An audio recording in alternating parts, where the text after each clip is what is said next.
प्राचीन भारत की सुबहें कुछ अलग ही होती थीं। न शोर था, न भागदौड़, न मोबाइल की घंटियां। बस धीरे धीरे उगता सूरज, ठंडी जमीन पर फैला ओस और हल्की हल्की हवा जो पेड़ों की पत्तियों से टकराकर एक शांत संगीत रचती थी। गांव के बाहर एक छोटा सा घर, मिट्टी की दीवारें, ऊपर छप्पर का छाया और दरवाजे के सामने बैठा एक वृद्ध व्यक्ति, हाथ में लाठी, आंखों में वर्षों का अनुभव। वह वृद्ध सुबह के पहले उजाले में जाग चुका था। नींद से उठते ही उसने आंगन की मिट्टी को हाथ से छुआ, फिर तांबे के लोटे में भरा पानी पिया। यह उसका रोज का क्रम था। न कुछ बदला, न कुछ नया, सब कुछ वैसा ही, शांत, एक जैसा, आरामदायक। उसके लिए समय बिताने का कोई साधन नहीं था जिसे हम आज डिवाइस कहते हैं, लेकिन उसे जरूरत भी नहीं थी। समय धीरे चलता था, बिल्कुल उसी तरह जैसे गंगा की धार कभी कभी पत्थरों से टकरा कर रुक जाती है। वो बुजुर्ग हर सुबह गांव के पास वाले बरगद के पेड़ के नीचे जाकर बैठता। वही जगह, वही लकड़ी की पाटी और वही लोग, 4-5 उम्रदराज पुरुष जिनकी दिनचर्या पिछले कई दशकों से वैसी ही थी। वो वहाँ बैठकर बातें करते, लेकिन कोई गर्मजोशी नहीं, कोई तेज हंसी नहीं, बस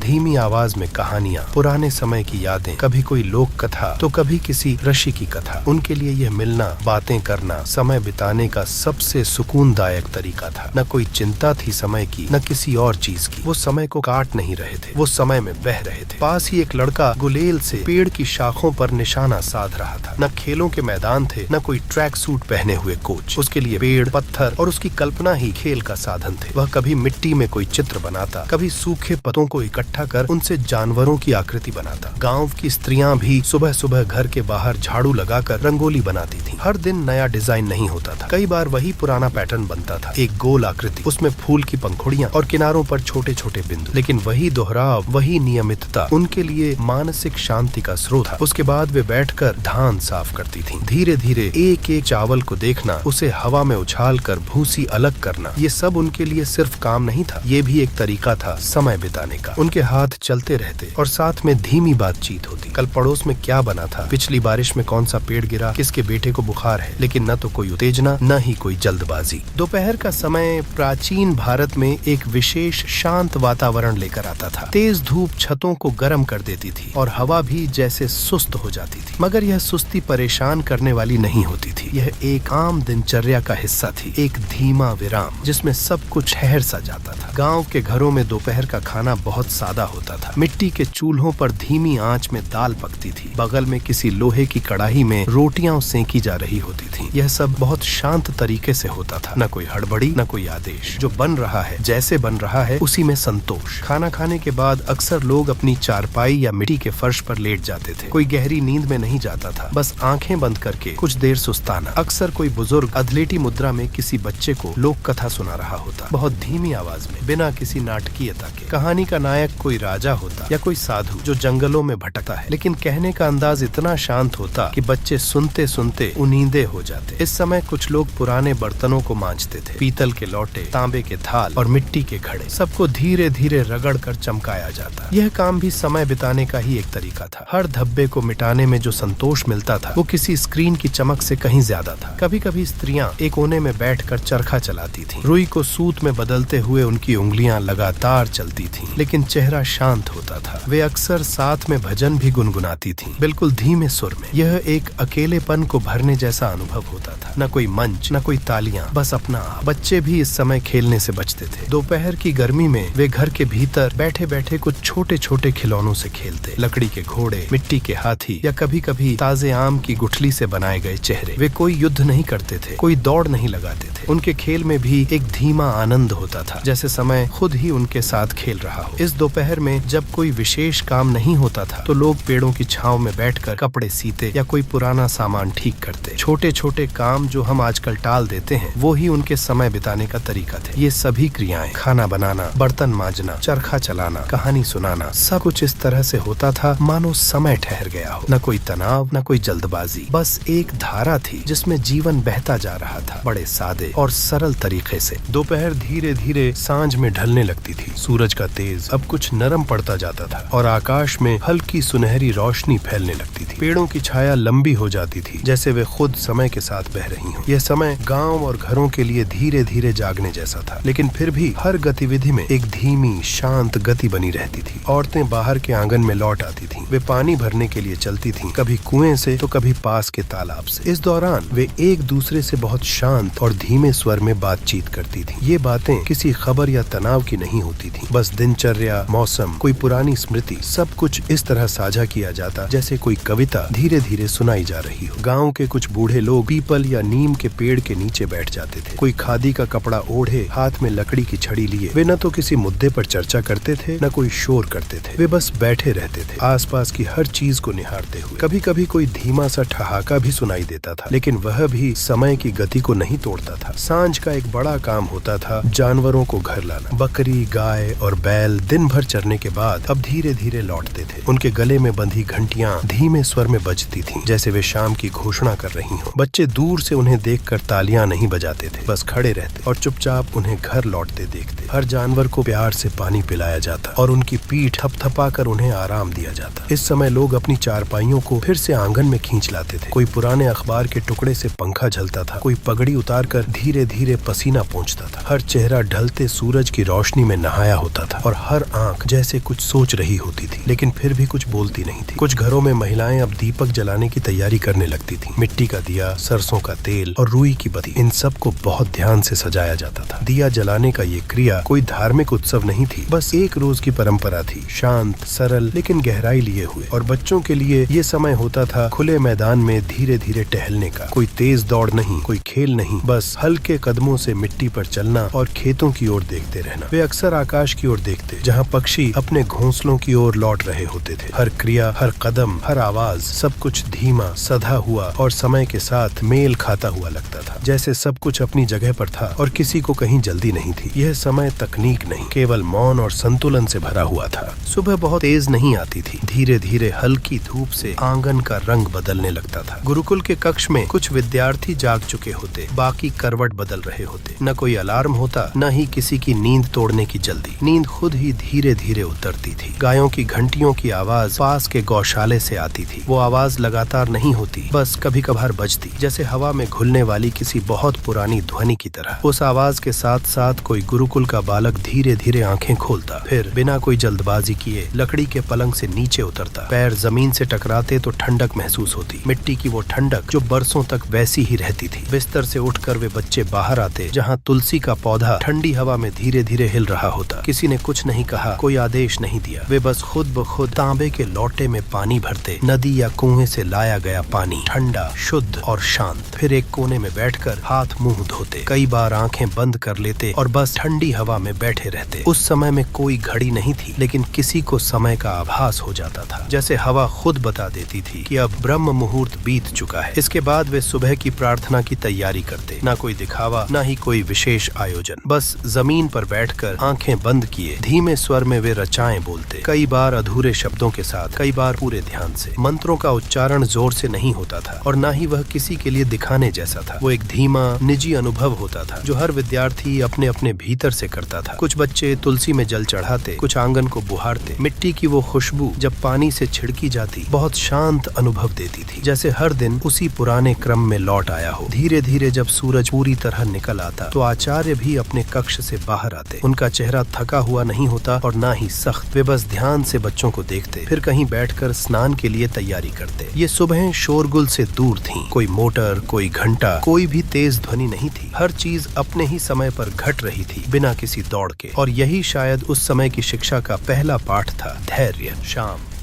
अब पूरी तरह रात में बदल जाती थी। आकाश गहरा नीला हो जाता था और गांव के आंगनों में टिमटिमाते दियों की कतार दिखाई देने लगती थी। हवा अब ठंडी और भारी हो जाती थी, जैसे दिन भर की थकावट उसमें घुल गई हो। चारपाइयों को आंगन में ठीक से जमाया जाता था, कभी सीधे जमीन पर तो कभी मिट्टी के ऊंचे चबूतरे पर। घर के बुजुर्ग, औरतें और बच्चे सब धीरे धीरे वहां इकट्ठा होते थे। कोई जोर नहीं, कोई ताज्जुब नहीं, बस एक धीमी बैठक की तरह, जहां सबको पता होता था कि क्या करना है। कोई चूल्हे के पास बैठा रोटी सेंक रहा होता था। लकड़ी की धीमी आंच, कभी कभी उठती चिंगारी और उस पर पकती रोटी की महक, सब कुछ बहुत शांत होता था। और जब खाना परोसा जाता तो एक शांत आदत के साथ, कोई जोर से आवाज नहीं, कोई आग्रह नहीं, बस एक शांत रूटीन, जैसे कि यह हर दिन की लय हो। खाने के बाद सब एक बार फिर आंगन में लौटते थे। यही वह समय होता था जब बातचीत शुरू होती थी। लेकिन ये बातचीत आज के समय जैसी तेज या उथली नहीं होती थी। ये धीमी, ठहराव से भरी हुई और गहराई लिए होती थी। कभी कोई पुरानी कहानी सुनाई जाती, जैसे दादाजी किसी पुराने यज्ञ की बात बता रहे हों। वे रुक रुक कर बोलते और हर शब्द के बीच एक लंबा मौन होता। वो मौन कभी अजीब नहीं लगता, बल्कि जरूरी महसूस होता था। कभी कोई गांव की परंपराओं के बारे में बताता, जैसे वर्षा कैसे देखी जाती थी या कौन से पेड़ किस ऋतु में फूलते थे। सब कुछ बहुत सामान्य था, लेकिन उसमें एक शांति थी, जैसे किसी ने समय को पकड़ रखा हो। और बच्चे, वे चुपचाप सुनते थे। कोई सवाल नहीं करता था, बस आंखें फैलाकर देखते और धीरे धीरे अपने मन में कहानी को सजाते जाते थे। ये बातचीत किसी शिक्षा के लिए नहीं होती थी, पर उससे अनजाने में बहुत कुछ सीख लिया जाता था। धैर्य, मौन और समय के साथ बहना। रात बढ़ती जाती, लेकिन किसी को नींद की जल्दी नहीं होती थी। यह समय नींद से पहले का था, जब मन धीरे धीरे हल्का होता था और दिन की सारी थकावट, सारी हलचल जैसे पीछे छूट जाती थी। कोई चांद को देखता था, कोई तारों को गिनता था। हाँ, सच में गिनती नहीं पूरी होती थी, पर कोशिश जरूर की जाती थी। इस धीमे समय में जब न कोई घड़ी थी न कोई अलार्म, तब भी हर किसी को पता होता था कि कब सोना है। और जब सब अपने अपने बिस्तर पर जाते थे, तो न कोई फोन था न कोई स्क्रीन, बस आकाश, हवा और मन की शांति।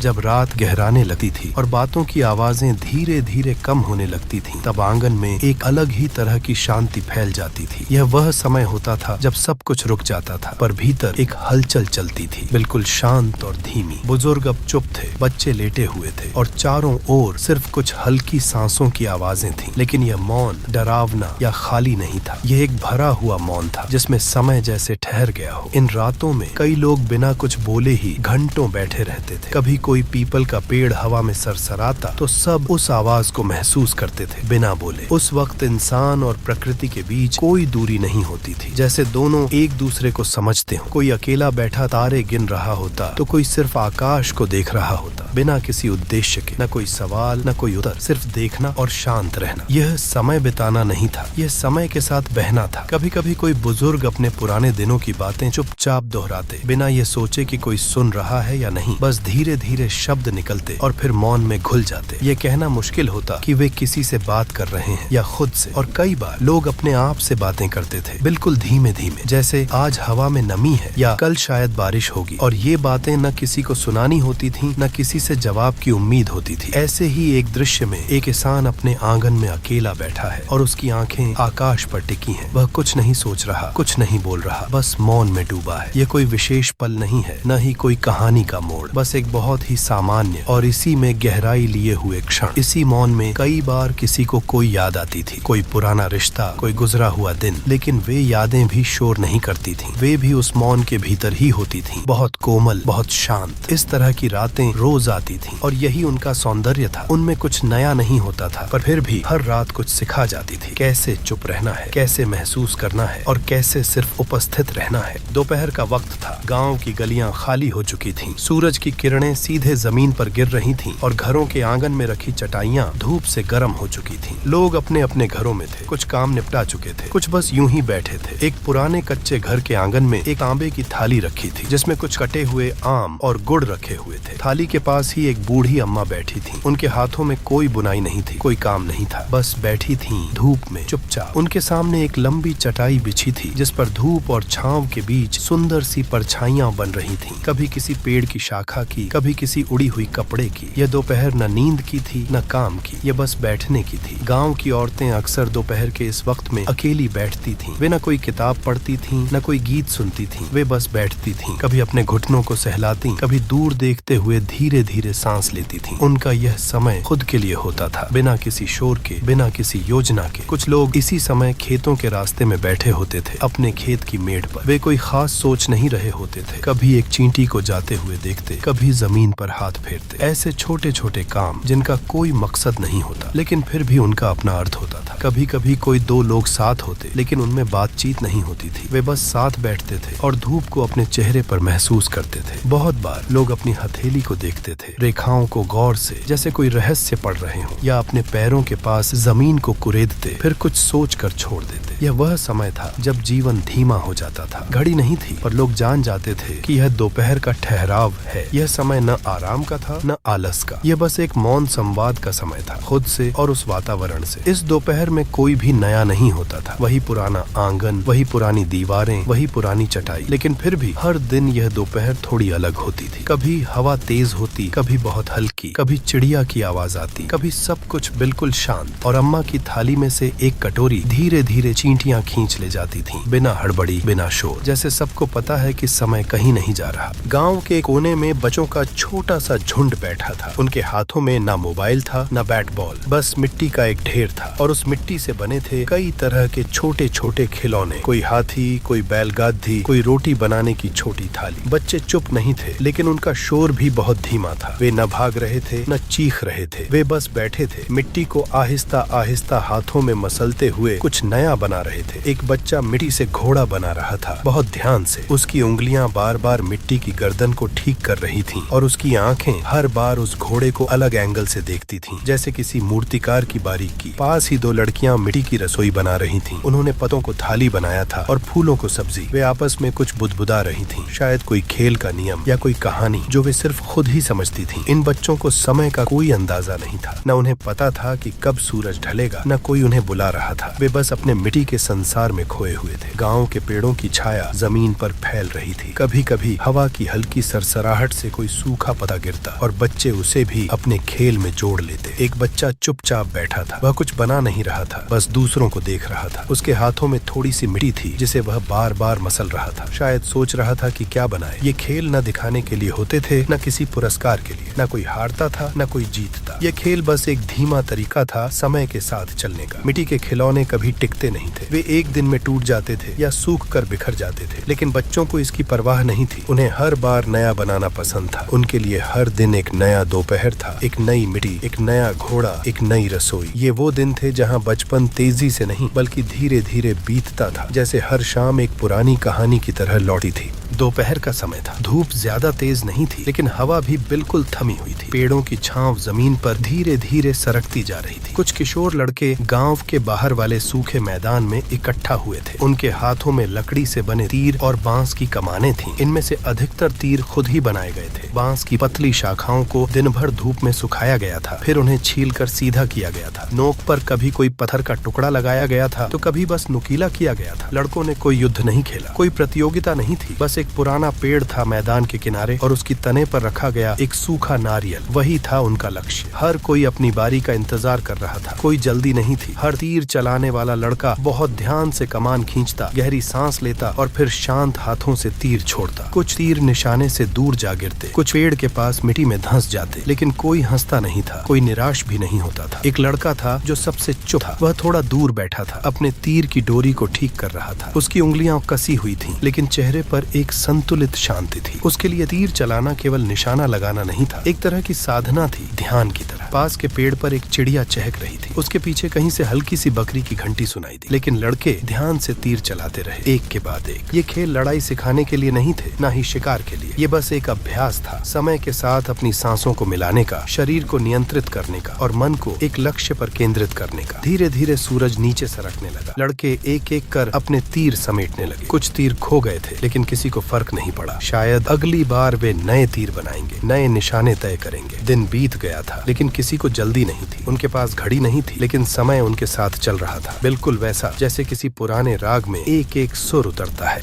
गांव की पुरानी रसोई में दोपहर का सन्नाटा फैला हुआ था। दीवारों पर धुएं की परत जमी हुई थी, और छत की कड़ी लकड़ियों के बीच से कुछ हल्की रोशनी अंदर आ रही थी। जमीन मिट्टी की थी, गीली नहीं, लेकिन हाल ही में बुहारी गई थी। एक अधेड़ उम्र की औरत साड़ी को घुटनों तक चढ़ाए चूल्हे के पास बैठी थी। उसका चेहरा शांत था, ऐसा चेहरा जो ना थका हुआ था, ना ही बेचैन। उसके सामने मिट्टी के चूल्हे में लकड़ियां सुलग रही थीं, और उन पर रखा था एक तांबे का बड़ा बर्तन, जिसमें कुछ पक रहा था। धीरे धीरे पकने की खुशबू खुशबू पूरे कमरे में फैल रही थी। दाल थी शायद, या कोई हल्का कढ़ी जैसा कुछ। भाप धीरे धीरे ऊपर उठ रही थी और रसोई की हवा में मिलकर एक धीमा संगीत बना रही थी। दीवार के किनारे कुछ और बर्तन रखे थे, तांबे और पीतल के। धूप की किरण जैसे ही उनके ऊपर पड़ती, उनमें सुनहरी चमक आ जाती। लेकिन उस समय वे बस चुपचाप रखे हुए थे, जैसे किसी पुरानी परछाई की तरह। एक छोटी बच्ची वहीं पास में बैठी थी, हाथ में छोटा मिट्टी का कटोरा लिए। वह कभी उस बर्तन में झांकती, कभी अपनी माँ के हाथों को देखती। माँ कभी कभी एक लकड़ी की छड़ी से हल्के से दाल को हिलाती, फिर चुपचाप बैठ जाती। कोई बातचीत नहीं थी, कोई हड़बड़ी नहीं। समय वहीं रुक गया था, उस धीमी रसोई की दीवारों में। कमरे के कोने में एक पत्थर का चूल्हा और भी था, जो इस वक्त बुझा हुआ था। उसके पास रखी थी एक छोटी सी पोटली, शायद उसमें धनिया, जीरा या हल्दी रखी थी। बगल में रखी थी एक छोटी सी सिलबट्टा, जिस पर सुबह किसी ने कुछ पीसा था। अभी उस पर बस कुछ हल्की सी पीली परत बची थी। ये रसोई सिर्फ खाना पकाने की जगह नहीं थी, ये समय बिताने की एक शैली थी, बहुत धीमी, बहुत मौन। यहाँ कोई घड़ी नहीं चलती थी, कोई अलार्म नहीं बजता था, सिर्फ लकड़ी के जलने की आवाज, उबलती दाल की भाप और एक माँ की लयबद्ध हरकतें होती थी। बाहर से एक गाय की घंटी की धीमी आवाज आई, शायद कोई बच्चा पानी भरकर लौट रहा हो। लेकिन अंदर इस रसोई में समय कुछ और था, बहुत पुराने राग की तरह फैला हुआ, धीमा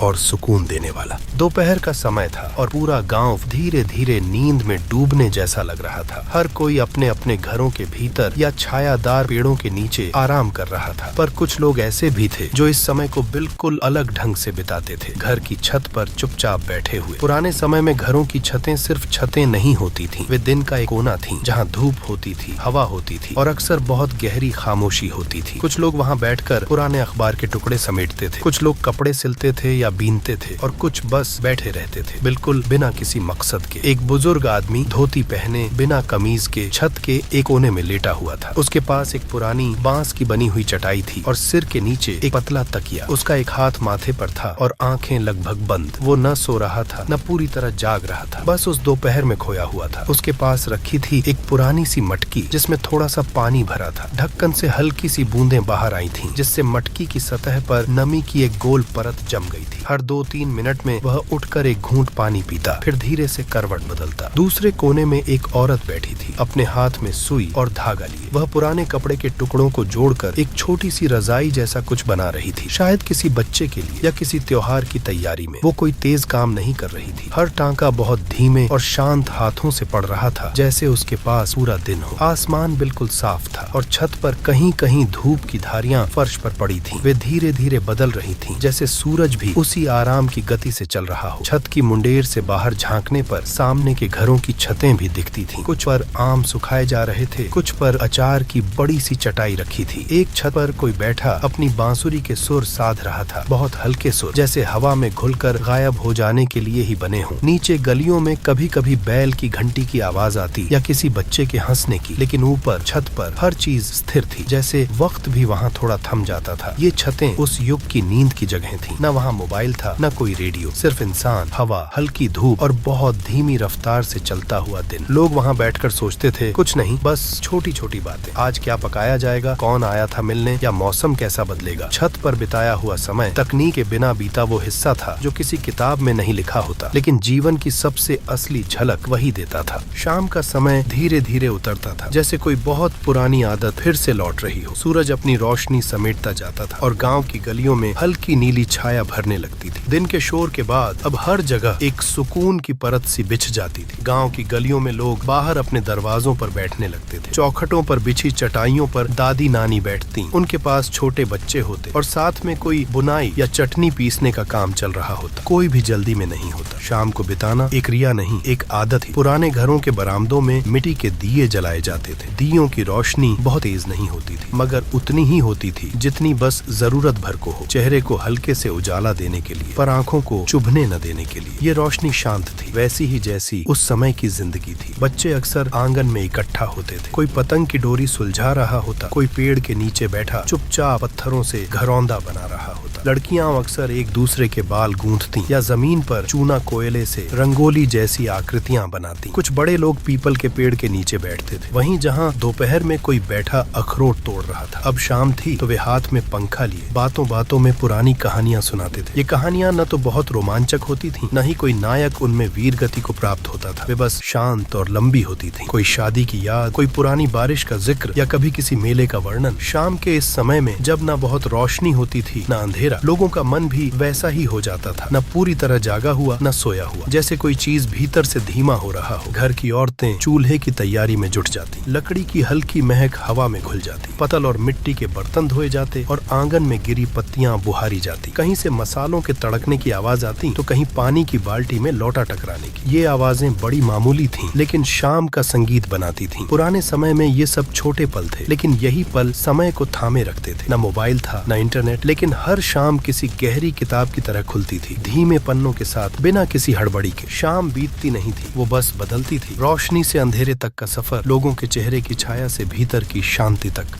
गुरुकुल में केवल वेद और शास्त्र नहीं पढ़ाए जाते थे। ज्ञान का एक और पहलू था जो उतना ही गहरा और शांत था, वह था आयुर्वेद। यह किसी पाठ्य पुस्तक से रटा जाने वाला विषय नहीं था, यह अनुभव से समझा जाने वाला अभ्यास था। शरीर की प्रकृति, मौसम की चाल और जीवन की लय, इन तीनों का सम्मिलन था आयुर्वेद। आचार्य कभी कभी दोपहर के समय विद्यार्थियों को लेकर पेड़ों की छांव में बैठते। धूप तेज होती, लेकिन पेड़ों के नीचे ठंडक बनी रहती। वहाँ कोई विशेष पठन नहीं होता था, बस बातचीत होती, बहुत धीमी, शांत और टुकड़ों में। वो बताते कि कौन सा पत्ता किस रोग में लाभ देता है, कौन सी जड़ किस समय खोदनी चाहिए, कैसे मौसम बदलने से शरीर की प्रकृति भी बदलती है। कभी कभी वे किसी छात्र को पेड़ के नीचे भेजते, जाओ अर्जुन की छाल लाओ या वो बेल के पत्ते तोड़कर लाओ। छात्र उठते बिना कोई जल्दबाजी के और बहुत ध्यान से पौधों को देखते। पत्तों को तोड़ते समय वे कोशिश करते कि शाखा को कोई हानि न हो। जब वे पत्ते लेकर आते तो आचार्य उन्हें हाथ में लेकर धीरे धीरे उसकी बनावट और गंध के बारे में बताते। ये गर्म प्रकृति की है वे कहते, या ये वात को शांत करती है। कोई भी चीज सिर्फ नाम नहीं थी, हर वस्तु में अनुभव छुपा होता था और यह अनुभव कई बार सिर्फ देखकर नहीं आता था। आचार्य विद्यार्थी को कहते, इसे पीस कर चखो, फिर बताओ मुंह में कैसी अनुभूति होती है। उस स्वाद में कुछ कड़वाहट होती या कोई धीमा मीठापन, और यही उसके गुणों की ओर इशारा करता। इन कक्षाओं में कोई दवाइयों की सूची नहीं होती थी, यह एक प्रक्रिया थी, धीरे धीरे शरीर को और प्रकृति को समझने की। एक मौसम से दूसरे मौसम में कैसे भोजन बदलता है, कैसे नहाने का समय भी बदलता है, यह सब विद्यार्थी सीखते। उन्हें बताया जाता कि दिन के किस भाग में कौन सी क्रिया उपयुक्त है, कैसे दोपहर में भारी भोजन नहीं करना चाहिए, कैसे रात को देर तक जागने से पाचन पर असर पड़ता है। सब कुछ सहज, धीमा और तर्क से जुड़ा हुआ। इन आयुर्वेदिक पाठों में जीवन को जबरदस्ती ठीक करने की नहीं, बल्कि धीरे धीरे समझने की कला सिखाई जाती थी। ये सीखें वर्षों में पनपती थीं। शायद इसीलिए गुरुकुल के छात्र शरीर को लेकर उतने ही सजग होते थे जितने मन को लेकर।